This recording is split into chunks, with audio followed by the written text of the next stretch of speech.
ሰላም ጤና ይስጥልን እጅጉን የተወደዳችሁና የተከበራችሁ የአዲስ ስፖርት ቤተሰቦቻችን እንደምን አላችሁልን? ከእናንተው ከሆነው ከአዲስ ስፖርት የዩቲዩብ ቻናላችን አዳዲስ ስፖርታዊ ጉዳዮችን ልናካፍላችሁ እነሆ ዛሬም በዕለተ ማክሰኞ የማለዳ ስፖርት የመረጃ ሰዓታችን በድጋሚ ተገናኘን።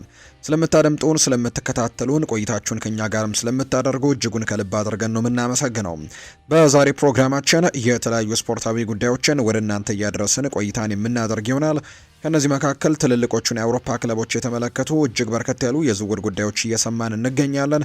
እነሱን መረጃዎች ወደ እናንተ እያደረስን ነው ቆይታን የምናደርገው። ውድ ቤተሰቦቻችን እናንተም ከኛ ጋር ቆይታን እንድታደርጉ በአክብሮት እጋብዛችኋለሁ። በዛሬ ፕሮግራማችን ከምናነሳቸው ነጥቦች መካከል የዝውውር ጉዳዮች በተለይ ከአርሰናል ጋር በተያያዘ አሁንም ጠንከር ብለው እየተጓዙ ይገኛሉ። አሰልጣኝ ሚኬል አርቴታ በምንም መንገድ ይሁን ሁሊያን አልቫሬዝ እንዲመጣላቸው ትልቅ ፍላጎት እንዳላቸው እየተነገረ ይገኛል። የሁሊያን አልቫሬዝ ወኪሎችም ጭምር ወደ ባርሰሎና ሊደረግ ስለሚችል ዝውውር በጣም ስጋት እንዳላቸው እየተገለጸ ይገኛል። የአትሌቲኮ ማድሪድ አቋም ወደ ባርሴሎና እንዳያመሩ ሊያደርጋቸው ይችላል የሚል ስጋት እንዳላቸው እየተገለጸ ነው። በቀጣዮቹ ቀናት ምን ይፈጠራል በስፋት የምንመለከተው ይሆናል በዛሬ ፕሮግራማችን።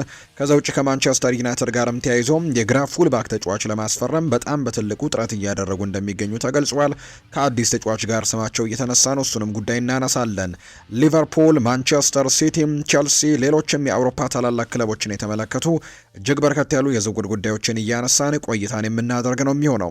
ፉአድ ባህሩ ፕሮግራሙን እየመራው ከእናንተ ጋር ቆይታን አደርጋለሁ። ቪዲዮአችንን ላይክ፣ ቻናላችንን ሰብስክራይብ እያደረጋችሁ ቆይታችሁን ከኛ ጋር አድርጉ። ከመሸጋገሪያ በኋላ በድጋሚ ተመልሰን እንገናኛለን። አብራችሁኝ ቆዩ።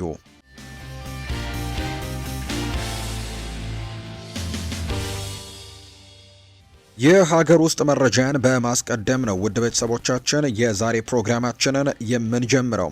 የኢትዮጵያ ብሔራዊ ቡድን ዋሊያዎቹ ስብስባቸውን ይፋ አድርገዋል። የኢትዮጵያ ብሔራዊ ቡድን ቀጣይ መስከረም ወር ላይ ለሚያደርጋቸው የ2027 የአፍሪካ ዋንጫ ማጣሪያ ጨዋታዎች ስብስቡን ይፋ እንዳደረገን የተገለጸው የዋሊያዎቹ አሰልጣኝ ዮሐንስ ሳክሌም ለጨዋታዎቹ ለ39 ተጫዋቾችም ጥሪ አድርገዋል። ጥሪ ከተደረገላቸው ተጫዋቾች መካከልም ከአንደር 20 ብሔራዊ ቡድን ወይም ከ20 ዓመት በታች ብሔራዊ ቡድን የሚገኙ 6 ተጫዋቾችም እንደተካተቱ ነው የተነገረው። ጥሪ የተደረገላቸው ተጫዋቾች አርብ ነሐሴ 8 ከ8 ሰዓት ጀምሮ በጁፒተር ሆቴልን በመሰብሰብ ዝግጅት እንደሚጀምሩ ነው ጥሪ እንደደረሳቸው የመረጃ ምንጮቹ ይፋ የተደረጉት። ጥሪ የተደረገላቸው ተጫዋቾችን በተመለከተ እንግዲህ አንዳንዶቹን ስም ዝርዝራቸውን እናንሳ። በግብ ጠባቂነት 4 ግብ ጠባቂዎች ናቸው በኢትዮጵያ ብሔራዊ ቡድን በኩል ጥሪ የደረሳቸው።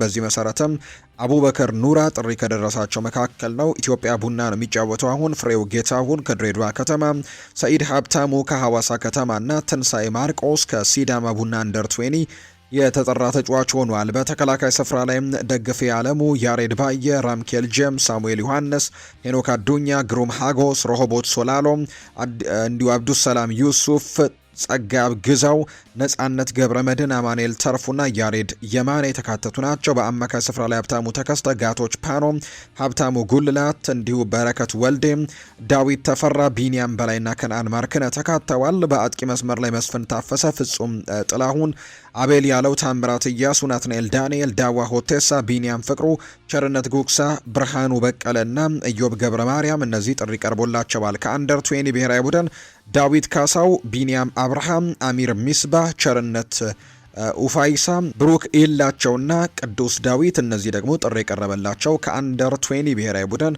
የተጠሩ ተጫዋቾች እንደሆኑ ነው የወጣው ዝርዝር የሚያሳየው። በአጠቃላይ ለመስከረም ወር ለሚደረገው ጨዋታ የኢትዮጵያ ብሔራዊ ቡድን ዝግጅቱን እንዲያደርግም እነዚህ ተጫዋቾች ጥሪ እንደቀረበላቸው ነው የተገለጸው።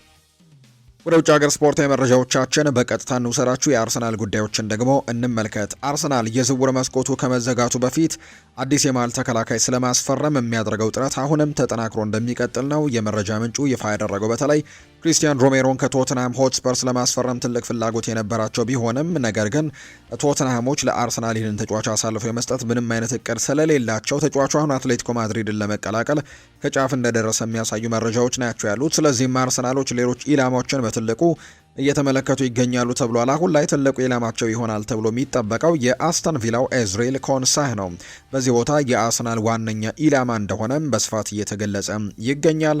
አርሰናል ያቀረበው የመጀመሪያው ጥያቄም 35 ሚሊዮን ፓውንድ አካባቢ የሚያወጣ እንደሆነ ይፋ ተደርጓል። ይሄ ደግሞ ውድቅ ተደርጎበታል። አስተን ቪላዎች ውድቅ እንዳደረጉበት የሚታወስ ነው። አስተን ቪላዎች ለዚህ ተጫዋች ከዚህ የተሻለ ገንዘብ እንደሚፈልጉ ጭምር ነው በስፋት እየተነገረ የሚገኘው። በቀጣይ አስተን ቪላ ለኤዝሬል ኮንሳ ከ60 ሚሊዮን ፓውንድ በታች ዋጋ የመቀበል ምንም አይነት ፍላጎት እንደሌላቸው ተነግሯልና አርሰናል ምናልባት የተከላካይ መስመሩን በኤዝሬል ኮንሳ ለማጠናከር ጥረቶችን የሚያደርግ ከሆነ የግድ 60 ሚሊዮን ፓውንድ አካባቢ ሊያወጣ እንደሚገባ ነው የመረጃ ምንጮቹ እየተናገሩ የሚገኙትና የአስተን ቪላውን ተከላካይ ለማስፈረምና በተለይ በተወሰኑ ጊዜያቶች ላይ ዊሊያም ሳሊባ በጉዳት ምክንያት ይህንን ቦታ ማገልገል አይችልም በተከላካይ ስፍራ ላይና በጉዳት ምክንያት ለተወሰኑ ወራቶች ይህንን ቡድን ስለማያገለግል የግድ ተተኪ ያስፈልገዋል ተብሎ ይጠበቃል። ከዛ ውጭ ሌላኛው የሚነሳው ጉዳይ ደግሞ ምናልባት የእዝሬል ኮንሳ መምጣት የሚችል ከሆነ ያው ቤን ዋይት እና ከዛ ውጭ ደግሞ ዩሪያን ቲምበር ተደጋጋሚ ጉዳት ሲገጥማቸው እንመለከታለን እና ከመሀል ተከላካይነት ጎን ለጎን በቀኝ ፉልባክ ቦታነትም መጫወት የሚችል አይነት ተጫዋች ስለሆነ ኮንሳ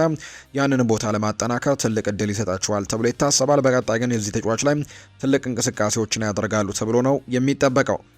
ሌላኛው ከአርሰናል ጋር የሚነሳው ጉዳይ የሁሊያን አልቫሬስ ጉዳይ ነው። አሁንም እንግዲህ መረጃዎቹ እየቀጠሉ ይገኛሉ። በተለይ የዚህ ተጫዋች የዝውውር ጉዳይ አሁንም ምናልባት ስጋቶች ያሉት በተለይ ተጫዋቹ ወደ ባርሴሎና የማምራት ፍላጎት ቢኖረውም ነገር ግን ትናንትና ከወኪሎቹ ጋር ሰፋ ያለ ቆይታን ወይም ስብሰባን አድርጎ ነበር ተጫዋቹ ከወኪሎቹ ጋርና ወደ ባርሴሎና የሚደረገው ዝውውር በጣም ትልቅ ዳገትን እንደ መግፋት አይነት ነገር እንደሚሆን ነው እየተገለጸ የሚገኘው። አሁንም ጥረቶችን አጠናክረው እንደሚቀጥሉ ነው እየተናገሩ የሚገኙት። ነገር ግን ወደ ባርሴሎና የማምራቱ ነገር ግን በጣም ከባድ ሊሆንባቸው እንደሚችል እየገለጹ ይገኛሉ። እንደ ምክንያትነት የሚነሳው የአትሌቲኮ ማድሪድ ውሳኔ ነው። ተጫዋቹን ምናልባት እንኳን ቢሸጡት የመሸጥ ምንም አይነት ፍላጎት የላቸውም። ነገር ግን ምናልባት እንኳን ቢሸጡት ለሀገር ውስጥ ተቀናቃኛቸው የመሸጥ ምንም አይነት እቅድም ፍላጎትም የላቸውም በአትሌቲኮ ማድሪድ በኩልና ያ ነገር በጣም ከባድ እንደሚሆንባቸው እየተረዱ የመጡ ይመስላሉ። በቀጣይ አርሰናል ሁሉን ነገር በርቀት ሆኖ እየተከታተለ እንደሚገኝ ነው የመረጃ ምንጮቹ የሚናገሩት። በተለይ አሰልጣኝ ሚኬል አርቴታ ይህ ተጫዋች የሚወደው አይነት ባህሪ ያለው ተጫዋች እንደሆነ ይታወቃልና በተለይ ቴክኒካሊ ባለተሰጥኦ የሆነ ተጫዋች ነው። በጣም ጠንካራ ነው። እንዲሁ ሊንካፖቹ በጣም ጠንካራና ጥሩ እንደሆኑ ይታወቃል። በዛ ላይ ደግሞ ለፊት መስመሩም ለሌሎች ቦታዎችም በተለያዩ ቦታዎች ላይ መጫወት የሚችል አይነት ሚናን ማበርከት ይችላልና አሰልጣኝ ሚኬል አርቴታ በጣም የሚወደው አይነት ሚናን ነው ይሄ ተጫዋች የሚጫወተው። ስለዚህ ይህንን ተጫዋች ለማምጣት የማይፈነቀሉት ድንጋይ እንደሌለና የማይሞክሩት ነገር እንደሌለ የሚያሳዩ ነገሮች ያሉ። ነገር ግን አሁንም ቢሆን የተጫዋቹ ፍላጎት ግን ባርሴሎና መሆኑ እንደቀጠለ ነው የመረጃ ምንጮቹ። በተለይ ሲቢኤስ ስፖርት ትላንትና ሰፋ ያለ ቆይታን እያደረገ የነበረውና ሁሊያን አልቫሬስ ወደ ባርሴሎና ማምራት ቢፈልግም አትሌቲኮ ማድሪድ ተጫዋቹን ለባርሴሎና የመሸጥ ፍላጎት የለውም። እንደውም እንደ አንዳንድ የመረጃ ምንጮች ዘገባ ከሆነ አትሌቲኮ ማድሪድ እንደውም አሰልጣኙ ዲየጎ ሲሞኔ ትላንትና ስብሰባ ይቀመጣሉ ከተጫዋቹ ጋር የሚል አይነት ሀሳቦች እንደነበሩ ይታወሳል። እርግጥ ነው አትሌቲኮ ማድሪዶች የተወሰነ ለተጫዋቾች ረፍት ሰጥተዋልና በዚህ ምክንያት ዲየጎ ሲሞኔ ከየትኞቹም ተጫዋቾች ጋር ግንኙነት አላደረጉም ወይም ደግሞ ወደ ልምምድ ስላልተመጣ ትላንትና ከዚህ ተጫዋች ጋርም ስብሰባ እንዳላደረጉ ይፋ ተደርጓል። ነገር ግን በቀጣዮቹ ቀናትም ቢሆን ዲየጎ ሲሞኔና አትሌቲኮ ማድሪድ ከተጫዋቹ ጋር ቁጭ ብሎ ስለ ዝውውር ጉዳይ መነጋገር ምንም አይነት እቅድ የላቸውም የሚል መረጃዎች እየወጡ ነው። ምክንያቱም ተጫዋቹን ማቆየት ነው የሚፈልጉት፣ የመልቀቅ ምንም አይነት እቅድ እንደሌላቸው በተደጋጋሚ ጊዜ እያሳየ ነው። በቀጣይ ቀናት ከሁሊያን አልቫሬዝ የዝውውር ጉዳይ ጋር በተያዘም ሰፋ ያሉ ጉዳዮች ይወጣሉ፣ በትልቁ እንመለከተዋለን። ሌላኛው መነሳት ያለበት ጉዳይ እንዲሁ ትላንትና የውይይት ርዕስ የነበረው የኬናን የልዲዝ ጉዳይ ነው። ኬናን የልዲዝ አሁንም ቢሆን ዩቬንቱሶች ተጫዋቹን ለመሸጥ ምንም አይነት እቅድ እንደሌላቸው በተደጋጋሚ ጊዜም እየተናገሩ ይገኛሉ። ነገር ግን አርሰናል አሁንም ጠንከር ብሎ ይህንን ተጫዋች ስለማስፈረም እንቅስቃሴዎችን እያደረገ እንደሚገኝና በአርሰናል ቤትም በከፍተኛ ፍላጎት ከሚከታተሏቸው ተጫዋቾች መካከል አሁን በግንባር ቀደምትነት እየተጠቀሰ እንደሚገኝ ነው የተገለጸው የኬናን ይልዲዝ ጉዳይ። ዩቬንቱስ ግን እንዳልኳችሁ በጭራሽ ለሽያጭ እንደማይቀርብ አድርገው ነው ይህንን ተጫዋች የሚመለከቱት። ለአርሰናልም ስለዚህ አቋማቸው አስቀድመው ነግረዋቸዋልና ባይለፉ የሚል አይነት ሀሳብን ነግሯቸው ነበር። ነገር ግን ምንጮች እንደሚናገሩት ከሆነ ዩቬንቱስ አቋማቸውን እንደገና እንዲያስቡበት የሚያደርጉ አይነት የገንዘብ ጥያቄዎችን ነው አርሰናል ሊያቀርብ እንደሚችል የሚታመነው። ስለዚህ ዩቬንቱሶች እንደዚህ አይነት ጥያቄዎች ሲቀርቡላቸው ወይም እንደዚህ አይነት የገንዘብ አቅርቦቶች ሲመጣላቸው ምናልባት ጥያቄያቸውን ወይም ደግሞ አልሸጥም የሚለውን ሀሳባቸውን በድጋሚ ሊያጤኑ የሚችሉበት አይነት ነገር ሊቀርብላቸው እንደሚችል እየተነገረ ነውና አርሰናል በዚህ የክረምት ተጫዋቾች የዝውውር መስኮት የግድ ያንን ቦታ የክንፍ መስመሩን ማጠናከር እንዳለባቸው ያምናሉ። ያው ክሪስቶስ ዞሊስን አምጥተዋል። ነገር ግን ሌላ አንድ ተጫዋች ጥራት ያለው ተጫዋችን መጨመር እንዳለባቸው ይሰማቸዋል እና የተለያዩ ኢላማዎችን እየተመለከቱ ነው። ቀጣዩ ኢላማቸው ቱርካዊው ኬናን ያልዲዝ እንደሆነ ነው በተደጋጋሚ እየተገለጸ የሚገኘው። አሰልጣኝ ሚኬል አርቴታም ስለ አዲሱ ፈራሚያቸው ብሩኖ ጊማሬሽ ይናገራል። እሱን ከኛ ጋር በማግኘታችን በጣም ደስተኞች ነን ብሏል ሚኬል አርቴታም ሲናገር ከመጀመሪያው ቅጽበት ጀምሮ በልምምድ ወቅት ያሳየው ተነሳሽነት ወደዚህ መጥቶ ደግሞ ከክለቡ ጋር እንዲሁ ታላቅ ታሪክን ለመስራት ያለው ጉጉትና ፍላጎትን ተመልክተናል ብሏል። ይህም እኛ የምንፈልገው አይነት ትልቅ ስብዕና ነው። ወደሚቀጥለው ደረጃ መሸጋገር እንፈልጋለን። እያንዳንዱ የክለባችን አባል ወደ ላቀ ደረጃ እንዲሸጋገር ለማድረግም እንደዚህ ያለ ስብዕና፣ ፍላጎትና ቁርጠኝነት ያላቸው ተጫዋቾች እንደሚያስፈልጉን ጠንቅቄ አምናለሁ። በሜዳ ላይ እንደ ፍላጎታችን ወይም ደግሞ እንደ ተቃራኒ ቡድን ያጨዋወት ዘይቤ በሁለት የተለያዩ ቦታዎች ላይ ተለዋዋጭ ሆኖ ለመጫወትም ያስችለናል።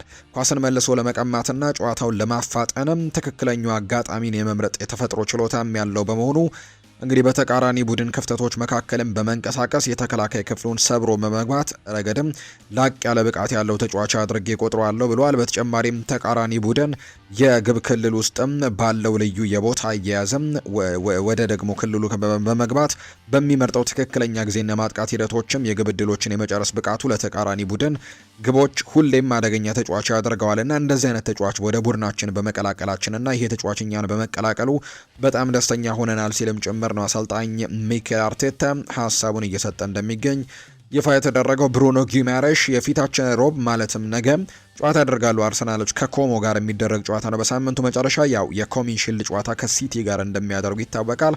ከዛ በፊት ግን የመጨረሻ የፕሪሲዝን ጨዋታቸውን የነገ ያደርጋሉ ከጣሊያኑ ክለብ ኮሞ ጋር ይደረጋልና በዛ ጨዋታ ላይ ምናልባት የተወሰኑ ደቂቃዎችን ሊያገኝ እንደሚችል ይፋ ተደርጓል። ምክንያቱም ጥሩ ልምምዶችን እያደረገ ነው። ከአካል ብቃት ጋር በተያያዘ ውሳኔዎች ይወሰናሉ። ይገመገምና ውሳኔ ይወሰናል እንጂ የመሰለፍ እድሎች ሊሰጠው እንደሚችል ግን የሚያሳዩ መረጃዎችን ነው በትልቁ እየተመለከትን የምንገኘው።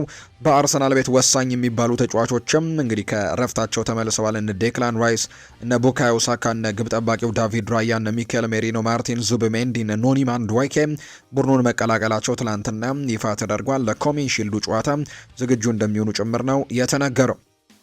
ፔፕ ጓርዲዮላ በአንድ ፖድካስት ላይ ቀርበው አንድ ሀሳቡን ሰጥቷል። በ2026-27 የውድድር ዘመን የእንግሊዝ ፕሪምየር ሊግ የዋንጫ ፉክክርን በተመለከተ ዋንጫውን የማሸነፍ የትኛው ክለብ የዋንጫው ተመራጭ ቡድን ነው በሚለው ጉዳይ ላይ አስመልክቶ ነው ሀሳቡን የሰጠው። እውነት ለመናገር እኔ እንደማስበው አሁንም ቢሆን አርሰናል ይህንን የውድድር ዓመት የፕሪምየር ሊጉን ዋንጫ ያሸንፋሉ ብዬ ከማስባቸው ክለቦች መካከል ቀዳሚው ነው ሲል ይናገራል ፔፕ ጓርዲዮላ። ከዛ ውጭ ግን ማንቸስተር ሲቲ በእርግጠኝነት የሊጉን ዋንጫ ለማሸነፍ እንደ ሁልጊዜውም በዋንጫ ፉክክሩ ላይ የሚኖር ይሆናል ሲልም ነው የሚናገረው። ሲቲ አሁንም ለዋንጫ የሚወዳደር ቡድን ነው። ነገር ግን አርሰናል አሁንም ከዚህ በፊት ካላቸው ነገር በዚህ ሲዝንም ወደ ውድድር የሚመጡበት የተለየ ነገርን ይዘው ነው። ስለዚህ አርሰናል አሁንም የተለየ ነገር አለው ብዬ አስባለሁ። ምክንያቱም የሊጉን ዋንጫ እንዴት ማሸነፍ እንደሚቻል ባለፈው ዓመት ስላዩት በደንብ ያውቁታል ብዬ አስባለሁ። ነገር ግን ከሲቲ በጣም ጠንከር ያለ ፉክክር ይጠብቃቸዋል ሲልም ነው የተናገረው። ማንቸስተር ዩናይትድ በዚህ ሲዝን ጥሩ ነገር ይዘው እንደሚመጡና ዋንጫውን ለማሸነፍ በሚደረገው ፉክክር ሰዎችን ሊያስገርሙ እንደሚችሉ በደንብ አምናለሁ። ነገር ግን ማንቸስተር ዩናይትድ ከነዚህ ክለቦች በላይ ግን ሆኖ ያጠናቅቃል የሚል ግምት ባይኖረኝም ነገር ግን ለሁሉም ሰዎች ግን በጣም ሰርፕራይዚንግ ቡድን ወይም ደግሞ በሚቀጥለው የውድድር ዓመት ሁሉንም ሊያስገርም የሚችል አይነት ቡድን እንደሚሆን ግን ማንቸስተር ዩናይትድ እንጠብቃለሁ ሲል ነው ፔፕ ጓርዲዮላ ሀሳቡን እየተናገረ የሚገኘው። በዚሁ የማንቸስተር ዩናይትድ ጉዳዮችንም እናንሳላችሁ ውድ ቤተሰቦቻችን። ማንቸስተር ዩናይትድ በክረምቱ የተጫዋቾች የዝውውር መስኮት አሁንም ቀዝቀዝ ያለ ጊዜን እያሳለፈ እንደሚገኝ የሚታወቅ ጉዳይ ነው። አሁንም በዝውውር ገበያው ላይ እንደቀጠለ ነው የሚገኘው። ነገር ግን አሁንም የሚጠበቀውን አይነት ዝውውሮች ማንቸስተር ዩናይትድ እያደረጉ እንዳልሆነ በርካቶች ያምናሉና አሁንም እንግዲህ ተጫዋቾችን ለማስፈረም የሚደረገው ጥረት ይቀጥላል ተብሎ ይታሰባል። ቀጣዩ ተረኛ ተጫዋች ይሆናል ተብሎ የሚታሰበው በግራ ፉልባክ ላይ በዚህ ክረምት ተጫዋቾች የዝውውር መስኮት ዩናይትድ ተጫዋቾችን ለማስፈረም ጥረት እያደረገ እንዳለ በተደጋጋሚ ጊዜ እየተመለከትን እንገኛለን። በተለይ ሉዊስ ሆልን ከኒውካስል ዩናይትድ ለማስፈረም በጣም ትልቅ ጥረቶችን አድርገው እንደነበር እናስታውሳለን። ነገር ግን የሉዊስ ሆል ጉዳይ በተለይ በኒውካስል ዩናይትድ ምክንያት የመሳካት እድሉ በጣም ጠባብ እንደሆነ የሚያሳዩ ነገሮች ያሉ። ኒውካስል ዩናይትድ ይህንን ተጫዋች አሳልፎ የመስጠት ምንም አይነት ፍላጎቶች እንደሌሉት በተደጋጋሚ ጊዜ ተገልጿል። ምክንያቱም በጣም ሶስት ወሳኝ የሚባሉ ተጫዋቾችን አጥቷል። ቶናሊን፣ ጉማሬሽን እና ጎርደንን ከዛ ውጭ አሰልጣኛቸውን ኤዲ ሃውንም ጭምር አጥተዋልና የኒውካስል ዩናይትድ ደጋፊዎችን ከዚህ በላይ ማሳዘን እንደማይፈልጉ ነው እየተናገሩ የሚገኙት። ከዛ ውጭ ግን ሌሎች ተጫዋቾችንም ሲመለከት ነበር። ዩናይትድ የሉዊስ ሆል ጉዳይ ከባድ እንደሆነ ባወቀ ጊዜ ለምሳሌ ማይልስ ሉዊስ ስኬሊን ፈልገው ነበር። እሱንም የማስፈረም ነገሩ ግን በጣም ከባድ እንደሆነ ይፋ ተደርጓል። ከዛ ውጭ ሌሎች ተጫዋቾችንም እና አንቶኒ ሮቢንሰንም ስማቸው ሲነሳ እንደነበር የምናስታውሰው ነው። ሌላኛው አሁን ማንቸስተር ዩናይትድ ትልቅ ትኩረት ሰጥቶ እየተንቀሳቀሰበት የሚገኘው ተጫዋች ሳሊናስ የሚባል አንድ ስፔናዊ ተጫዋች በማንቸስተር ዩናይትድ እቅድ ውስጥ እንዳለ እየተነገረ ይገኛል። የተጫዋች ለረጅም ጊዜያቶች ያንን ቦታ ማገልገል የሚችል በጣም ጥሩ ተጫዋች ተደርጎ እየተቆጠረ ይገኛል። በተለይ በባርሰሎናና በአትሌቲኮ ማድሪድ ጭምር የሚፈለግ አይነት የግራ ፉልባክ እንደሆነ ነው እየተነገረ የሚገኘው። በተለይ የስፔን ጋዜጦች እንዲሁ ደግሞ የስፔን የመረጃ ምንጮች ትላንትና በፊት ገጻቸው ላይ በስፋት ሲያጋሩት የነበረ መረጃ ነው የማንቸስተር ዩናይትድ እና የሳሊናስን ጉዳይ። ይሄ ተጫዋች በሬሲንግ ሳንታንደር ነው የሚጫወተው። በጣም ጥሩ የሚባለው የውድድር ዓመትን አሳልፏል። ሬሲንግ ሳንታንደር ወደ ሊጉ እንዲመለስ በጣም ትልቅ አበርክቶችን ወይም አስተዋጽኦችን ካደረጉ ተጫዋቾች መካከል አንደኛው ሆኗል። ይሄ የግራ ፉልባክ ተጫዋችና በጣም ጥሩ ተጫዋች እንደሆነ በርካቶች ያነሳሉ።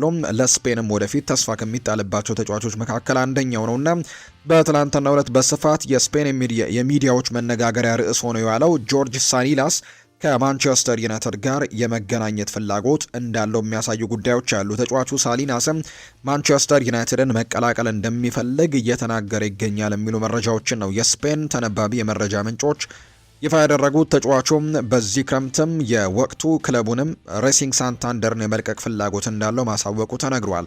ስፔናዊው የመስመር ተጫዋች የማንቸስተር ዩናይትድ የናስፈረምህን ጥያቄ በአውንታዊ መልኩ ማስተናገድ ይፈልጋል። ይህ እድል እንዲያመልጠውም እንደማይፈልግ ጭምር ነው ለክለቡ እየተናገረ የሚገኘውና ዩናይትዶች ምናልባት የሉዊስ ሆል ጉዳይ ያለመሳካቱን ተከትሎ ሌሎችንም የማይልስ ሉዊስ ስኬልም የሮቢንሰንም ጉዳይ አስቸጋሪ መሆኑን ተከትሎ አሁን ላይ የሬሲንግ ሳንታንደሩን ሳሊናስን ለማስፈረምም ጥረቶችን አጠናክሮ ይቀጥላል ተብሎ እንደሚታሰብ ነው የመረጃ ምንጩ ይፋ ያደረገው።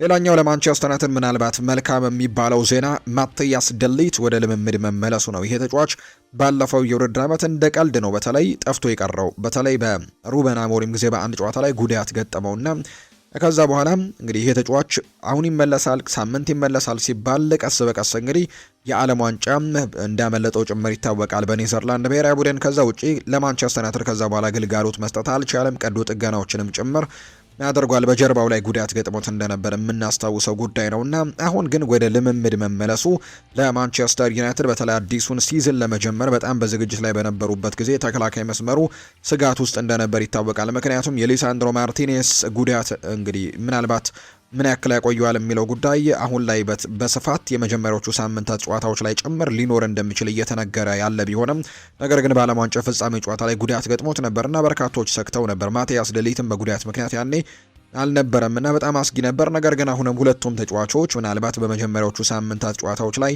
ሊኖሩ እንደሚችሉ እየተገለጸ ይገኛል። በተለይ ማቲያስ ደሊት ወደ ልምምድ መመለሱ ለማንቸስተር ዩናይትድ ደጋፊዎችም በጣም መልካም የሚባል ዜና እንደሆነ እየተገለጸ ይገኛል።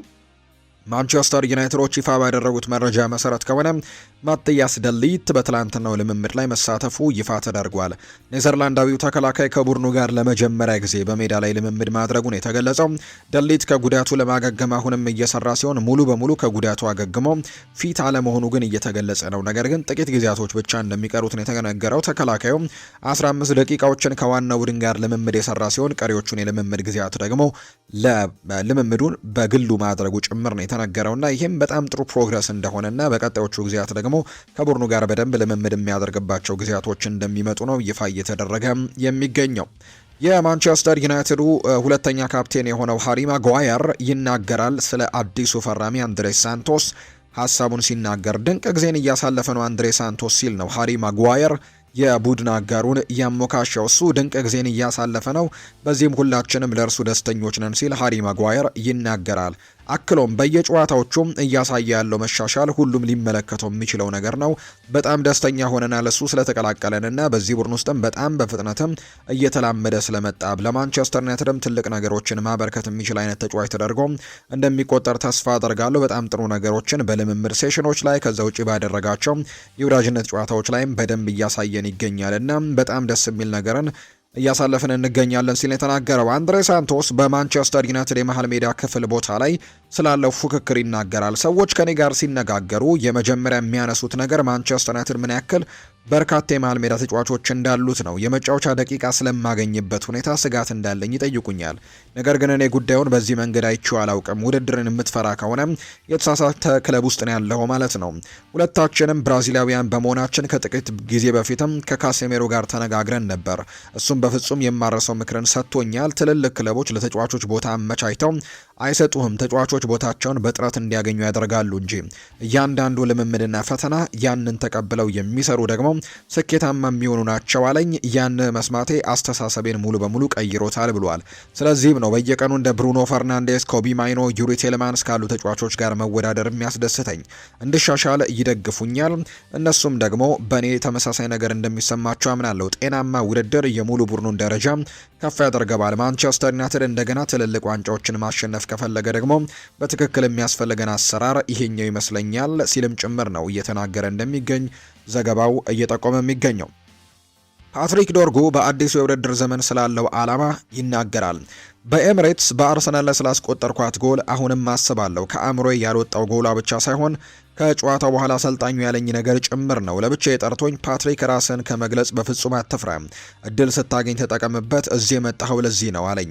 ያንን መስማቴ ትልቅ በራስ መተማመን ሰጥቶኛል። ሰዎች እንደ ግራ ተከላካይ ሊያዩኝ ይችላሉ። ነገር ግን እኔ ሁልጊዜም ወደ ማጥቃት ተጠግቼና ወደ ግብ ክልል ቀርቤ መጫወትን ወዳለሁ። እድሎችን መፍጠር እንደምችልና ኳስን በጥሩ ሁኔታ መምታት እንደምችል ስለማውቅ በእነዚያ ቦታዎች ላይ ሁሌም በራስ መተማመን ይጨምራል ብሏል። አሰልጣኙ በዚህ የውድድር ዘመን እስካሁን በዚያ ሚና ላይ አምኖብኛል። እኔም በቡድኑ የበለጠ በማበርከት ምን ያክል ትልቅ እምነትን መመለስ እፈልጋለሁ። በዚህ የውድድር ዘመን የኔ ግብ መሻሻሌን መቀጠል፣ በርካታ ጎሎችን ማስቆጠር፣ ተጨማሪ እድሎችን መፍጠርና ማንቸስተር ዩናይትድ ዋንጫዎችን እንዲያሸንፍ መርዳት ነው። በውድድር ዘመኑ መጨረሻ ላይ ሰዎች መለስ ብለው ሲያዩ ይሄ በክለብ ውስጥም ራሴን በቋሚነት በትክክል ያረጋገጥኩበት ዓመት እንደነበር እንዲናገሩልኝ እፈልጋለሁ። በሚቀጥለው የውድድር ዓመት ለማንቸስተር ዩናይትድ ያለኝን ነገር በሙሉ ለመስጠት ዝግጁ ነኝ ሲልም ጭምር ነው ፓትሪክ ዶርጉ ሀሳቡን እየሰጠም የሚገኘው። የማንቸስተር ሲቲን ጉዳዮች ደግሞ እናንሳ። ማንቸስተር ሲቲ አዩብ ቡአዲን ከሊል በ85 ሚሊዮን ፓውንድ ለማስፈረም እጅጉን ቅርብ መሆኑን ዘ ጋርዲያን የተባለ የመረጃ ምንጭ ይፋ እያደረገ ይገኛል።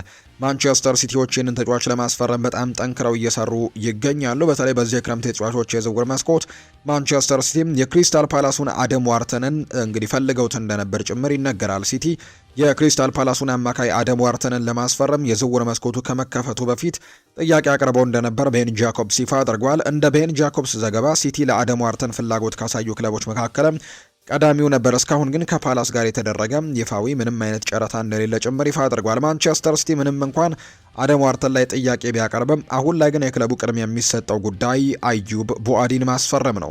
ከፈረንሳዩ ክለብ ሊል ጋር ያለው ድርድርም ወደ ከፍተኛ ደረጃ ደርሷል የሚል መረጃ ነው ቤን ጃኮብስ እየዘገበ የሚገኘውና ማንቸስተር ሲቲዎች በ85 ሚሊዮን ፓውንድ አካባቢ ይህንን የወደፊቱን ኮከብ ታዳጊ የአማካይ ስፍራ ተጫዋች አዩብ ቡአዲን ለማስፈረም ትልቅ ጥረቶችን እያደረጉ ይገኛሉ። ይህ ተጫዋች እንግዲህ 18 ዓመቱ ነው። ሲጫወት ግን እንደ 28 ዓመት አይነት ተጫዋች ነው። በጣም ማቹርድ የሆነ የአማካይ ስፍራ ተጫዋች እንደሆነ በተለይ በዓለም ዋንጫው ላይ ለተመለከቱት ሰዎች በደንብ አረጋግጧል። በጣም ምን ያክል በጣም ተስፈኛ ተጫዋች እንደሆነና ወደፊት ምናልባት በእንግሊዝ እግር ኳስ በጣም ስኬታማ ይሆናሉ ተብሎ ከሚጠበቁ የአማካይ ስፍራ ተጫዋቾች መካከል አንደኛው ይሆናል ተብሎ ይታሰባል። ከኳስ ጋር ያለው መረጋጋት በጣም ጥሩ እንደሆነ ጭምር በርካቶች ያነሳሉና ሲቲዎች ይህንን ተጫዋች ለማስፈረም በጣም ትልቅ ጥረታቸውን አጠናክረው ቀጥለዋል። በተለይ ሮድሪ እየለቀቀ ስለሆነ ሮድሪ ወደ ባርሴሎና ለማምራት በጣም ከጫፍ መድረሱን ተከትሎ አሁን ላይ አዩብ ቡአዲን ለወደፊቱ ለረጅም ጊዜ ይህንን ቦታ ለመተካተም ተመራጩ እጩ ተደርጎ እንደሚቆጠር ነው የተገለጸው።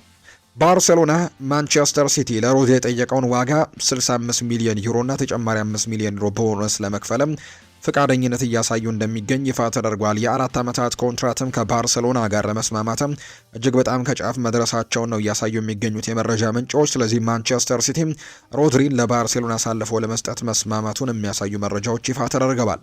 አሁን ላይ በሳቪኒሆ ጉዳይ ቶትንሃምና ማንቸስተር ሲቲ መካከል ምንም አይነት ንግግሮችም ግንኙነቶችም እየተደረጉ እንዳልሆኑ ስካይ ስፖርት የመረጃ ምንጭ ይፋ አድርጓል።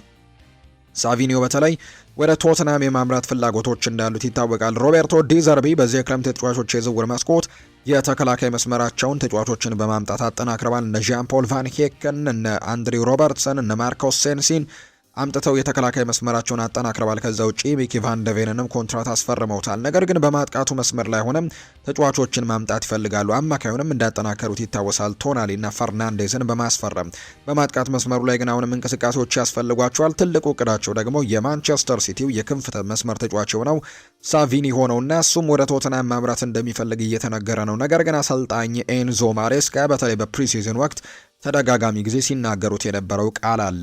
እንደ ሳቪኒሆ ያሉ እንደ አንቷን ሴሜኒዮ እና ጀረሚ ዶኮ ያሉ ተጫዋቾች በቡድን ውስጥ በጣም ያስፈልጉኛል። በጣም ጥሩ ድሪብለሮች ናቸው። የጎል እድሎችን ለመፍጠር እንደዚህ አይነት ተጫዋቾች የግድ ያስፈልጋሉ የሚል አይነት ሀሳብ እንዳላቸው ሲናገሩ ሰምተናል። ከዛ ውጭ ማንቸስተር ሲቲ ምናልባት ሳቪኒዮ ይለቃል በሚል በማሰብም የቼልሲውን ፔድሮ ኔቶን ስለማስፈረምም ሀሳቡ እንደነበራቸው በተደጋጋሚ ጊዜ ሲገለጽ እንደነበር እናስታውሳለን። ነገር ግን ትናንትና የወጡ መረጃዎች እንደሚያሳዩት ከሆነ ሲቲዎች ፔድሮ ኔቶን የማስፈረማቸውን ነገር እንደተዉት የሚያሳዩ ነገሮች ያሉና ምናልባት በዚህ ምክንያት ሳቪኒሆን በክለቡ እንዲያቆዩት ይችላሉ የሚሉ ዘገባዎች ቢወጡም ነገር ግን ተጫዋቹ ግን የመልቀቅ ፍላጎትና ቶትናምን የመቀላቀል ፍላጎት እንዳለው ነው በተደጋጋሚ ጊዜም እየተገለጸ የሚገኘው። ሌላኛው ኤንዞ ማሬስካ የኦማር ማርሙሽ የወደፊት ሁኔታን በተጫዋቹ ራሱ ውሳኔ ላይ እንደሚወሰን ይፋ አድርገዋል። ማሬስካ ሁኔታው ጄምስ ትራፎርድ ወደ ሊድስ ዩናይትድ ከመዞሩ በፊት ከነበረው ሁኔታ ጋር ተመሳሳይ መሆኑን ይናገራሉ። ማርሙሽ ተጨማሪ የጨዋታ ደቂቃዎችን መጫወት ይፈልጋል ሲል ነው እንግዲህ ስካይ ስፖርት እየተናገረ የሚገኘው። ጄምስ ትራፎርድም ተመሳሳይ ነው። ምንም እንኳን ለዚህ ቡድን ለማንቸስተር ሲቲ ጠቃሚ ተጫዋች እንደሆነ ይታወቃል። ያው ጂያንሉጂ ዶናሩማ በዚህ ቡድን ውስጥ መኖሩ የመጀመሪያ ደረጃ ቦታውን እንዳያገኝ ያደረገው እንጂ ጄምስ ትራፎርድ ወደ ሌሎች ክለቦች ቢሄድ በቋሚነት መጫወት የሚችል አይነት አቅም እንዳለው በርካቶች ያምናሉ። ነገር ግን ይህ ተጫዋች ግን እድሎችን እንዳያገኝ ጂያንሉጂ ዶናሩማ በቡድን ውስጥ መኖሩን ተከትሎ እድሎችን ማግኘት አልቻለም። ስለዚህ በቀጣይ ይህ ተጫዋች ደግሞ እድሎችን እንዲያገኝ ሌሎች ክለቦችን መቀላቀል ነበረበትና ሊድስ ዩናይትድን ተቀላቅሏል። ኦማር ማርሙሽም ተመሳሳይ ነው። ጥሩ ክህሎት ያለው ተጫዋች እንደሆነ ጥርጥር የላቸውም ማንቸስተር ሲቲዎች። ነገር ግን በሲቲ ቤት እድል እንዳይሰጠው በፊት መስመር ላይ ኤርሊንግ ብራውት ሃላንድ አለ። ስለዚህ የጨዋታ እድሎችን ማግኘት የሚፈልግ ከሆነ ሌሎች ክለቦችን መቀላቀል ይኖርበታል ተብሎ ስለሚጠበቅ በዚህ መሰረትም ወደ ሌሎች ክለቦች ሊያመራ የሚችልበት እድሉ እንዳለ ነው የመረጃ ምንጩ ይፋ እያደረገ እንደሚገኝ ዘገባው እየጠቆመም የሚገኘው። የሊቨርፑል ጉዳዮችን ደግሞ ውድ ቤተሰቦቻችን ወደ እናንተ እናደርስ። ሊቨርፑል በ140 ሚሊዮን ፓውንድ አካባቢም ይህንን የተገመተውን የብራድሊ ባርኮላን ዝውውር ለማድረግ ከፓሪስ ሰን ዠርሜን ጋር እያደረገ ያለው ድርድር አሁንም እንደቀጠለ ነው የሚል መረጃ ነው ይፋ እየተደረገ የሚገኘው። በተለይ የፈረንሳይ ሚዲያ ሌኪፕን ጨምሮ በርከት ያሉ የመረጃ ምንጮች ያንን እየተናገሩ ነው። ከባድ የገንዘብ ጥያቄዎች እንደሆኑ ቢታወቅም እያቀረበ የሚገኘው ፓሪስ ሰን ዠርሜን ወይም ደግሞ ዋጋውን የመቀነስ ምንም አይነት ፍላጎት እያሳየ ባይሆንም ነገር ግን አሁንም ቢሆን ይህንን ተጫዋች ለማስፈረም ግን ሊቨርፑሎች ድርድራቸውን አጠናክረው ቀጥለዋል። ይሄ የዝውውር መጠን ባርኮላ በመርሲሳይድ ታሪክ ውድ ዋጋ ያለው ተጫዋች የሚያደርገው ሲሆን ሊቨርፑል በፓሪስ ቆይታው 2 ዓመታት ብቻ የቀረውንና ወደ አንፊልድ ማምራት የሚፈልገውን ይህንን ተጫዋች ዋጋ ለማስቀነስ ከፍተኛ ፍላጎት እንዳላቸው ነው የሚነገረው። ፓሪስ ሰን ዠርሜን ባለፈው ሳምንት ማግነስ አክሊዮሼን ማስፈረማቸው የሚታወስ ጉዳይ ነው። ከዛ ውጭ ደግሞ በጣም ድንቅ ተጫዋች የሚባለውን በአያክስ አምስተርዳም ታለንትድ የሆነውን ሚካ ጎድስንም ያስፈርማል ተብሎ ይጠበቃል። ይህም በሉዊስ ኤንሪኬ እጅ የሚገኙትን የፊት መስመር ተጫዋቾች ጥልቀትንም ይበልጥ የሚያጠናክር በመሆኑ ክለቡ በባርኮላ ጉዳይ ላይ የያዘው ጥብቅ አቋምን እንዲያሰላስል ሊያደርገው ይችላል ተብሎ እንደሚታመን ነው እየተገለጸ የሚገኘው። እርግጥ ነው ይህንን ተጫዋች የማግኘት እድላቸው ምናልባት ሰፊ እንደሆነ እየተነገረ ነው። ምክንያቱም ተጫዋቹ ወደ ሊቨርፑል የማምራት ፍላጎቶች ያሉት፣ ከዛ ውጭ ደግሞ አሁን ላይ ሰፋ ያሉ ስኳዶችን እየሰሩ ይገኛሉ እነ ሉዊስ ኤንሪኬ። ምክንያቱም አሁን ላይ ተጫዋቾችን እያመጡ ነው የሚገኙት። በዚህ ምክንያትም እነ ሚካ ጎድስ እና ማግነስ አክሊዮሽ ቡድኑን መቀላቀላቸውን ተከትሎ አሁን ላይ ፓሪስ ሰን ዠርሜን ባርኮላን የሚሸጥበት ጊዜ እየመጣ እንደሚገኝ ይፋ ተደርጓል። ሊቨርፑል በይፋ ተጫዋች አስፈርመዋል። ያው ቀደም ብሎ የተረጋገጠ ጉዳይ ቢሆንም ትናንትና ነው ይፋ የተደረገው። የመርሲሳይዱ ክለብ ሊቨርፑል የባርሴሎናውን ተከላካይ ሮናልድ አሮሆን ነው ማስፈረማቸውን ትናንት ይፋ ያደረጉት። ዩራጓዊው ተከላካይ ሮናልድ አሮሆ ሊቨርፑልን በውሰት ለአንድ የውድድር ዘመን ነው የተቀላቀለው። በውሰት ውል ውስጥም በአመቱ መጨረሻ በ55 ሚሊዮን ዩሮ አካባቢ በቋሚነት የማስፈረም አማራጭም ተካቶበታል። ሊቨርፑል የውሰት ክፍያውን የማይከፍል ከሆነ ግን የውሰት ክፍያ የማይከፍል ሲሆን ሙሉ ደሞዙን ግን የሚሸፍነው ራሱ ሊቨርፑል እንደሆነ ይፋ ተደርጓል። ደሞዙንም በትንሹ መቀነሱ የሚያሳዩ ነገሮች አሉ። ለመጀመር በጣም ጓጉቻለሁ ብለዋል ሮናልድ አሮሆ ሲናገር። ሊቨርፑልን የተቀላቀለው ሮናልድ አሮሆ በዝውውሩ መደሰቱን ከፊርማ በኋላ ተናግሯል። ለመጀመር በጣም ጓጉች ያለው አሮሆ በዚህ ታሪካዊ ክለብ ውስጥም በመሆኔ በጣም ደስተኛ ነኝ ሲልም ጭምር ነው የተናገረው። አክለውም በሊቨርፑል አዲስ ህይወት ለመጀመርም ዝግጁ ነኝ ሲልም ጭምር እንዲሁ ይናገራል። ሮናልድ አሮሆ በሊቨርፑል ቤት የ33 ቁጥር ማሊያንም እንደሚለብስ ጭምር ነው የመረጃ ምንጩ ይፋ እያደረገ እንደሚገኝ የተገለጸውና በዚህ ምክንያትም ጥሩ ጊዜያቶችን እንደሚያሳልፍ ተስፋ እንደሚያደርግ ነው የተናገረው። ሌላኛው ትላንትና አንዶኒ ኢራኦላ ያነሱት ጉዳይ ነው። የሮናልድ አሮሆን ጉዳይ በኋላ ላይ በስፋት እናነሳዋለን። አንዶኒ ኢራኦላ ግን አንድ ሀሳብን ተናግረዋል። ከ30 ደቂቃ በላይ መሮጥ የማይችሉ ተጫዋቾች ናቸው ቡድኔ ውስጥ ያሉት የሚል አይነት ሀሳብን ተናግረዋል። በተለይ የአንዶኒ ኢራኦላ እንግዲህ የጨዋታ ዘይቤ በቦርንመዝ የምናውቀው ነው። በጣም ፕረስ የሚያደርግ ሩጫዎችን በደንብ የሚያደርግ አይነት አሰልጣኝ እንግዲህ እንደዚህ አይነት ሲስተም ያለው አሰልጣኝ እንደሆነ ይታወቃል እና በደንብ ሩጫዎችን ፕረሶችን በደንብ ማድረግ የሚፈልግ አይነት አሰልጣኝ ነው። ነገር ግን ተጫዋቾች ከ30 ደቂቃ በላይ መሮጥ የማይችሉ ናቸው የሚለው ሀሳብ ግን ምናልባት በሊቨርፑል ቤት በቀጣይ የውድድር ዓመት ምን ሊፈጠር ይችላል የሚለውን ጉዳይ በርካቶች እንዲነጋገሩ እንዳደረጋቸው ነው የተገለጸው። ሮናልድ አሮሆ ግን ትናንትና ከፊርማው በኋላ ብዙ ታሪክ ባለው በዚህ ግዙፍ ክለብ ውስጥ በመገኘቴ በጣም ደስተኛ ነኝ ብሏል። ከቡድን አጋሮቼ ጋር ለመገናኘት መጫወት ለመጀመር ጉጉት ውስጥ አድርጌያለሁ፣ እንዲሁም ከፍተኛ ተነሳሽነትም አለኝ። እናም ወደ ስራ ለመግባትም ፍጹም ደግሞ ዝግጁ ነኝ ሲልም ጭምር ነው ሮናልድ አሮሆ የሚናገረው። በእኔ የእግር ኳስ የዕድሜ ክልል ውስጥ ይሄ ለእኔ ትክክለኛ ውሳኔ ነበር ብዬ አስባለሁ።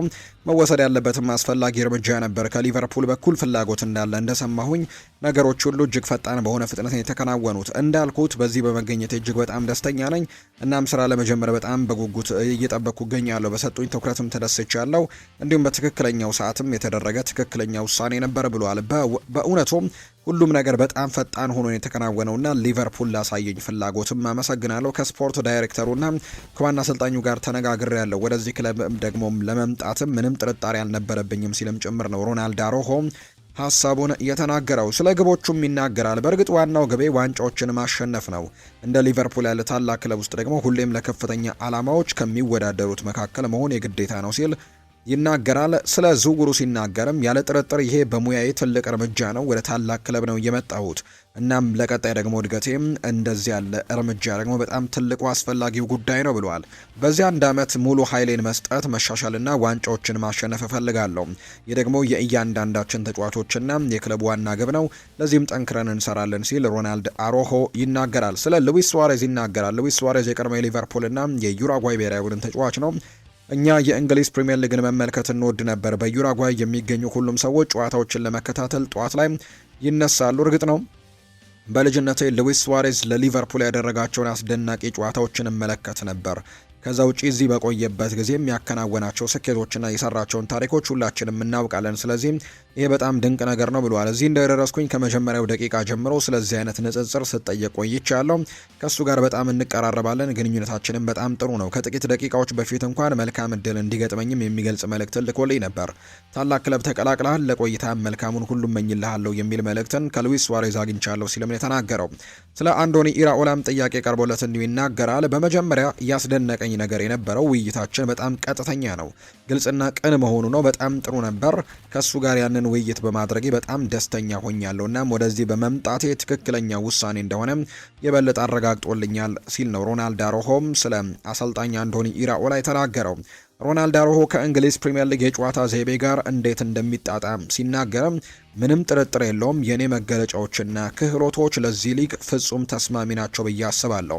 በእንግሊዝ ሊግ ያለው የጨዋታ ዘይቤ እንደ ተጫዋችም እንዲሁ ደግሞ ለምላቸውም ደግሞ ብቃቶችም ትክክለኛ ይሆናል። ይህ ለረጅም ጊዜ ስመለከቱ የነበረ ሊግ ነው። እጅግ በጣም ተወዳዳሪ ነው። አንዳንዶች ለምን አይሆንም ይላሉ። በዓለም ላይ ከሁሉ የተሻለው ሊግ እንደሆነም ሁሉም ያውቃሉ ሲልም ጭምር ይናገራል ሮናልድ አሮሆ።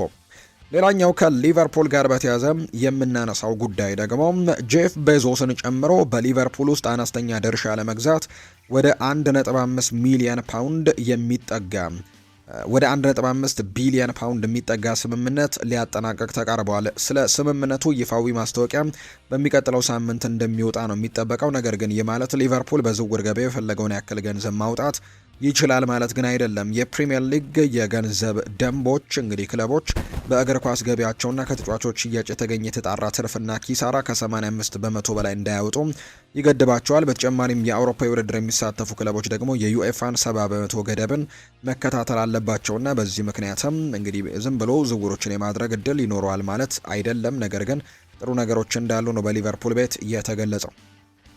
የሪያል ማድሪድ መረጃዎችን ደግሞ እንንገራቸው። ኤንድሪክ በሪያል ማድሪድ ይቆያል ተብሏል። ብራዚላዊው የፊት መስመር አጥቂ የሆነው ኤንድሪክ ፊሊፔ በዚህ ክረምት በሪያል ማድሪድ ቤት እንደሚቆይ ነው የተነገረው። ኤንድሪክ በበርካታ የአውሮፓ ክለቦች ቢፈለግም በክለቡ በመቆየት ለቦታው እንደሚፋለም ነው የተነገረው። በቀጣይ የውድድር ዘመን በሪያል ማድሪድ የፊት መስመር ቦታ ላይም ከፍተኛ ፉክክር እንደሚጠብቀውም ጭምር እየተገለጸ ይገኛል። ይሁን እንጂ ተጫዋቹም ክለቡና አሰልጣኝ ዦዜ ሞሪኒዮ በጋራ ለመቀጠል መወሰናቸው ይፋ ተደርጓል። ኤንድሪክ በሚቀጥለው የውድድር ዘመን የቀኝ የፊት መስመር ቦታ ላይ የበለጠ እድል ይሰጠዋል ተብሎ እንደሚጠበቅ ጭምር ይፋ እየተደረገ ይገኛልና በዚህ ምክንያትም በክለቡ ይቆያል ተብሎ ይታሰባል። ባለፉት የዝውውር ቀናቶች ላይ ከተለያዩ ክለቦች ጋር ስሙ ሲነሳ ነበር። በተለይ ከእንግሊዝ ክለቦች በጣም ትልልቅ ፍላጎቶች እንዳሉ የሚያሳዩ መረጃዎች በተደጋጋሚ ሲወጡ ተመልክተናል እና አስተን ቪላ ይህንን ተጫዋች ለማስፈረም ጥረቶችን ሲያደርጉ እንደነበር የምናስታውሰው ጉዳይ ነው። አሁን ላይ ግን ተጫዋቹ በክለቡ የሚቆይበት እድል ሰፊ እንደሆነና አሁንም ቢሆን በዚሁ በሪያል ማድሪድ መቆየትና ለቦታው መፋለምን እንደሚፈልግ ነው የመረጃ ምንጩ ይፋ ያደረገው። አሰልጣኝ ዦዜ ሞሪኒዮም ቢሆኑ ተጫዋቹን ማቆየት እንደሚፈልጉና ለቦታው እንዲወዳደር እንደሚፈልጉ ሲናገሩ ነበር። ማርኮ ኮሬያ ይናገራል። በሪያል ማድሪድ የመጀመሪያ ልምምዱን ትናንትና አድርጓል። እዚህ በመገኘቴ እጅግ በጣም ደስተኛ ነኝ ብሏል። እንደዚህ ባለ ክለብ ውስጥ የመጫወት እድል ሲመጣ አልቀበልም ብሎ ማለፍ በጣም ከባድ ይመስለኛል ነው ያለው። ምንም አይነት ጥርጣሬ አልነበረኝም። እነዚያን ሁሉ አስደናቂ ምሽቶች በተመልካችነት ስከታተል ነበር። አሁን ግን ነገሩን በራሴ በግንባር ተገኝቼ የማሳለፍ እድሉን አግኝቻለሁ። የዚህ አይነት ደግሞ ትልቅ አካል መሆን መቻል በጣም ትልቅ ኃላፊነት እንዲሁም እጅግ ውብ የሆነ ፈተና ነው ብዬ አስባለሁ ሲልም ጭምር ነው የተናገረው። ማርኮ ኮሬያ ይቀጥልና ይህንን ማሊያ ለመልበስ ብዙ ተጫዋቾች አልታደሉም። ይሄ ማሊያ ታሪክን የሚወክልና በአውሮፓ ውስጥ ትልቁ ማሊያ ነው። እዚህ በመገኘቴ ትልቅ ክብር ይሰማኛል። ለዚህ ማሊያ የተቻለኝን ያክል ሙሉ አቅሜንም እሰጣለሁ ሲልም ጭምር ነው ማርኮ ኮሬያ የተናገረው። ለዚህ የዓለም ዋንጫ ቁልፍ መያዣን አመሰግናለሁ። ድንቅ ዓመት ነበር። ዘንድሮ እዚሁ ያንን መድገምና ለዚህ ክለብ በርካታ ዋንጫዎችን ማሸነፍ ፈልጋለሁ ሲል ነው ኮሬያ የሚናገረው። ከቡድኑ ጋር የመጀመሪያ ቀን እንዴት ነበር የሚል ጥያቄም ቀርቦለት ነበር። በጣም ጥሩ ነበር። ሁሉም ነገር በጥሩ ሁኔታ እየሄደ ነው። እነሱን በማወቅ ትልቅ ፍላጎት ነበረኝ። መልእክትም ከላኩልኝ አጋሮች ጋር ተነጋግሬ ነበር። አቀባበሉም በጣም ድንቅ ነበር። ረጅምና አድካሚ ቀን ነበር፣ ነገር ግን ቀስ በቀስ ስሜቱን ወደዋለሁ። በቅርቡ ደግሞ የተሻለው ክፍል ይጀምራል ሲልም ነው ኮሬያ የሚናገረው። ወደ ቡድኑ ከተቀላቀልከ በኋላ ለሪያል ማድሪድ ደጋፊዎች ምን ማለት ትፈልጋለህ የሚል ጥያቄም ቀርቦለት ነበር። ሰላም ማለት ፈልጋለሁ። መጀመሪያ እኔ አሁን ላይ እዚህ ያለው ሁላችሁንም ለማወቅ በጣም ጓጉቻ ያለው የመጀመሪያው ቀኔ ድንቅ ቀን ነበር።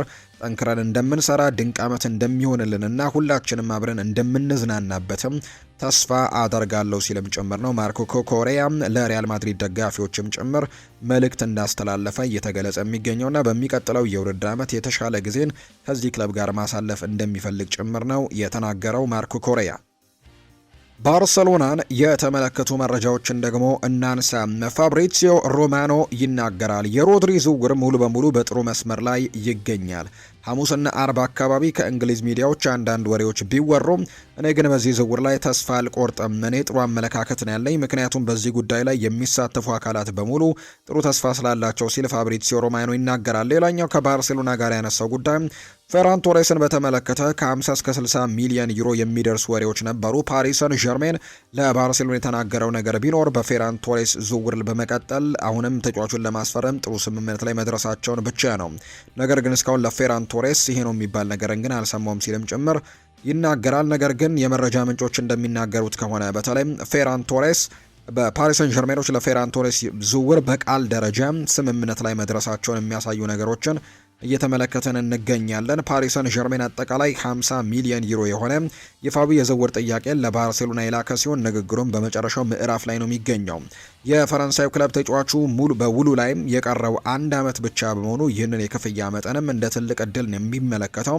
ይህ ባይሆን ኖሮ ዝውውሩ ከ70 እስከ 80 ሚሊዮን ዩሮ ሊያስወጣ እንደሚችልም ጭምር ነው የሚገምቱት። ነገር ግን በኮንትራቱ የመጨረሻው ዓመት ላይ በመገኘቱ ግን በጣም ጥሩ ገንዘብ ተደርጎ እንደሚቆጠር ነው የመረጃ ምንጮቹ እየተናገሩ የሚገኙትና ከዛ ውጪ ፌራን ቶሬስ ኦገስት 12 ወደ ባርሴሎና ከመመለሱ በፊት ቀጣይ ጣፈንታውንም ለመወሰን በጥብቅ እየገፋ ነው የሚገኘው። በሚቀጥሉት ሰዓታት ውስጥ ከፓሪስ ሰን ዠርሜንም ብዙ ነገሮችን እንሰማለን ተብሎ ይጠበቃል። ተጫዋቹ ከባርሴሎና የመልቀቂያ ጊዜው አሁን በጣም ከመቼውም ጊዜ በላይ እየቀረበ እንደሆነ ነው እነ ማቴዮ ሞሬቶ እነ ፋብሪሲዮ ሮማኖ በትልቁ እያጋሩ የሚገኙት። ለፌራን ቶሬስ ግን የሚቀርበውን የመጀመሪያ ይፋዊ ጥያቄ በአጭር ጊዜ ውስጥም ከፓሪስ ሰን ዠርሜን ደርሷቸዋል። የፌራን ወኪሎችና በፓሪስ ሰን ዠርሜን መካከልም በግል ጥቅማ ጥቅሞች ዙሪያም በቃል ደረጃ ስምምነት ላይ መድረሳቸው ለባርሴሎና ይፋ አድርገዋል። ተጫዋቹ ከፓሪስ ሰን ዠርሜን ጋር በግላዊ ጉዳዮች ላይ ከስምምነት መድረሱ በቃል ደረጃ ከስምምነት መድረሱን የሚያሳዩ መረጃዎችን ነው እየተመለከትን የምንገኘውና በቀጣይ ተጫዋቹ ደግሞ ከክለቡ ጋር እንዲሁ ክለብ ከክለብ ጋር ስምምነት ላይ ደርሶ ተጫዋቹ ቡድኑን መልቀቅ እንደሚፈልግና ፓሪስ ሰን ዠርሜንን መቀላቀል እንደሚፈልግ በይፋ እየተናገረ እንደሚገኝ ነው ዘገባው የጠቆመው። አትሌቲኮ ማድሪዶች ስለ ሁሊያን አልቫሬዝ የወደፊት ቆይታ ለመወያየት እንደማይቀመጡ ለተጫዋቹ አጥብቀው እየገለጹለት ይገኛሉ። ስለዚህም ሁሊያን አልቫሬዝ አሁን ላይ ተስፋ የሚያስቆርጥ ሁኔታ ውስጥ እንዳለ ጭምር ነው እየተነገረ የሚገኘው። ተጫዋቹ በክለቡ የመቆየት በአትሌቲኮ ማድሪድ የመቆየት ያን ያክል ፍላጎቶች እንደሌሉት ነው በተደጋጋሚ የሚነገረው። ነገር ግን ያም ሆነ ይህ ግን ተጫዋቹ አሁን ላይ በባርሴሎና ቤት የመቀላቀል እድሉ ጠባብ እንደሆነ የሚያሳዩ መረጃዎችን እየተመለከትን እንገኛለን። ባርሴሎና ግን አሁንም ተጫዋቹን ለማስፈረም ጥረት ያደርጋል።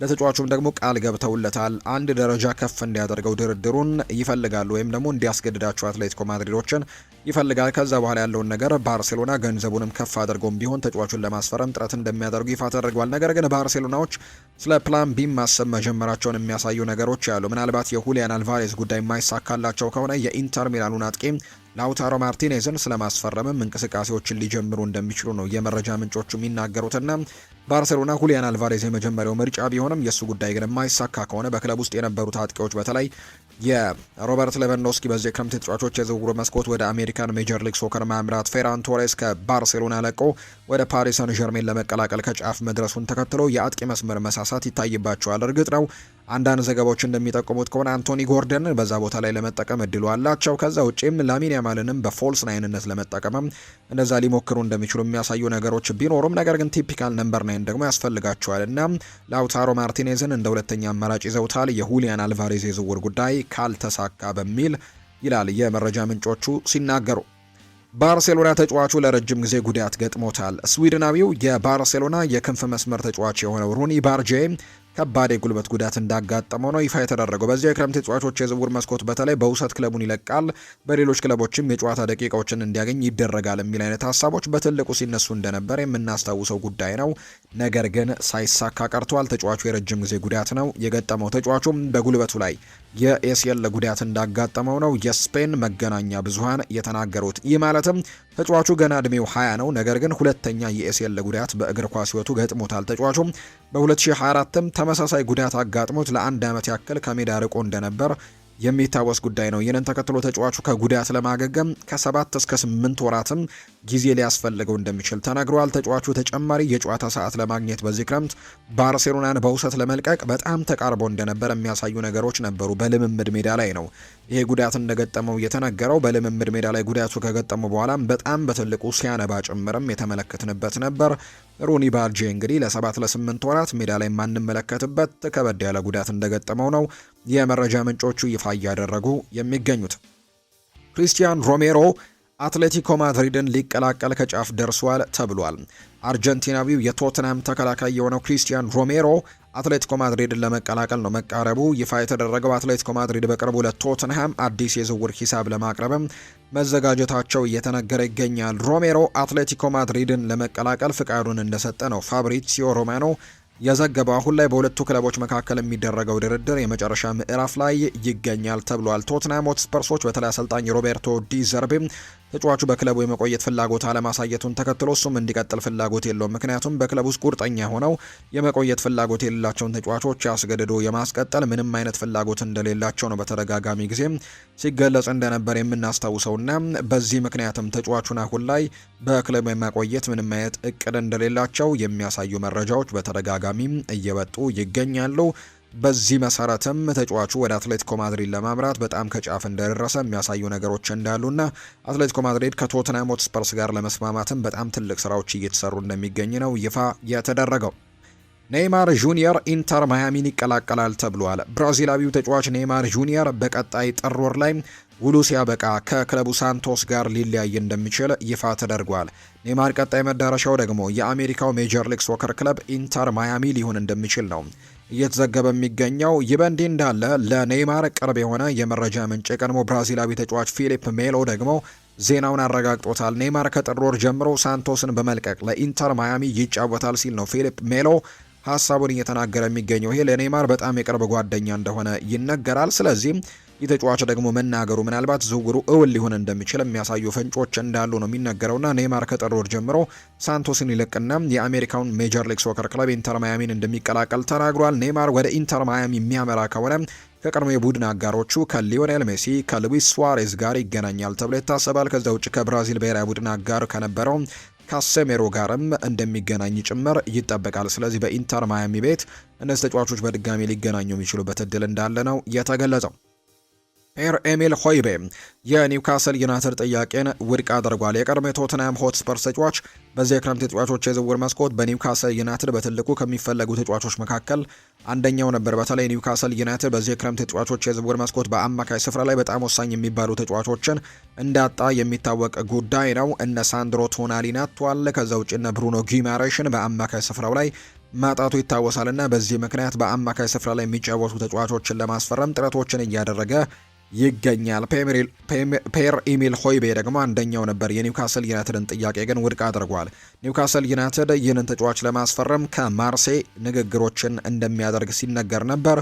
ይሁን እንጂ የተጫዋቹ የዝውውር ሂደት ግን በአሁኑ ሰዓት መቆሙ ይፋ ተደርጓል። ኒውካስል ዩናይትድ ማርሴይ ለዝውውር የጠየቀውን ሂሳብ ለመክፈል ዝግጁ እንደነበር ይነገራል። ዴንማርካዊው አማካይ ፒየር ኤሚል ሆይቤ ግን የኒውካስል ዩናይትድ ጥያቄን ውድቅ ማድረጉ ይፋ ተደርጓል። ማርሴይ ተጫዋቹን ለመልቀቅ 15 ሚሊዮን ዩሮ አካባቢ መጠየቁ ነው ሲነገር እንደነበረ የሚታወሰው። ኒውካስል ዩናይትድም ያናክር ችግር እንደሌለባቸውና ተጫዋቹን ለማስፈረም ብቻ ፍላጎት እንደነበራቸው ሲገለጽ ነበር። ነገር ግን ሳይሳካ መቅረቱ የሚያሳዩ ነገሮች ያሉ። በቀጣይ ሌሎች ተጫዋቾችን ለማስፈረም ጥረት ያደርጋሉ ተብሎ እንደሚታሰብ ነው የመረጃ ምንጩ ይፋ ያደረገው። ሊቨርፑል በዚህ ክረምት የዝውውር መስኮት የኤሲ ሚላኑን ተከላካይ ፊካዮ ቶሞሪን ለማስፈረምም ፍላጎት አሳይቶ ነበር ተብሏል። ሊቨርፑል በተከላካይ ክፍሉ ላይ ተጨማሪ ጥልቀት የሚያስፈልገው በመሆኑ እሱ ለቡድኑ ጥሩ አማራጭ አድርገው ይመለከቱት ነበር። እንደ ዘገባዎቹ ከሆነ ኒውካስል ዩናይትድም የቀድሞውን የቼልሲ ተጫዋች የሆነውን ፊካዮ ቶሞሪን በቅርብ እየተከታተለው ነው የሚገኘው። ሚላን ተጫዋቹ እንዲወጣ ለመፍቀድም የተዘጋጀ ሲሆን ሊቨርፑል አሁን ላይ ምናልባት ሮናልድ አሮሆን ስላስፈረሙ ወደ ኋላ ሊሉ ቢችሉም ተጫዋቹን ግን ከመጀመሪያው ይፈልጉት ነበር። ከጣሊያኑ ክለብ ጋር እስከ 2027 የሚያቆይ ውል ያለው ቢሆንም ሚላን ግን ውሉን ያድሳል ተብሎ አይጠበቅም። በመሆኑም በተመጣጣኝ ክፍያ ይገኛል ተብሎ ይታሰባል። በዚህ ክረምት ደግሞ ኢብራሂማ ኮናቴ ጋር የተለያዩት እንዲሁ ደግሞ እነ ጆ ጎሜዝ ያሉ ተጫዋቾች ተደጋጋሚ ጉዳቶች ስለሚገጥማቸው ይህንን ተጫዋች ሲመለከቱት ነበር ሊቨርፑሎች ከሮናልድ አሮሆ ዝውውር በፊት። በተለይም በተመጣጣኝ ዋጋ ማግኘት የሚቻል ከሆነ ደግሞ ሌላ የመሀል ተከላካይ ቡድኑ ላይ መጨመር ብልህነት ያለው ውሳኔ ይሆናል። ቶሞሪ ለእነሱ ተስማሚ ተጫዋች ነው።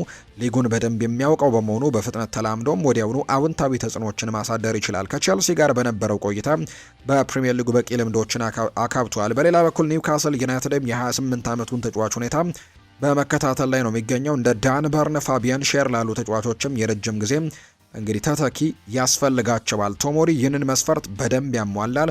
ቋሚ የመጫወቻ እድሎችንና በከፍተኛ ደረጃ የመፎካከር እድልም ሊሰጡት ይችላሉ። ወደ ሀገሩ ለመመለስ ደግሞ እድል ማግኘት ለ28 ዓመቱ ተከላካይ አሳታፊ ይሆናል። ለዋንጫዎች መፎካከር በሚችልበት ጠንካራ ቡድን ውስጥም የመቀላቀል ፍላጎት ይኖረዋል።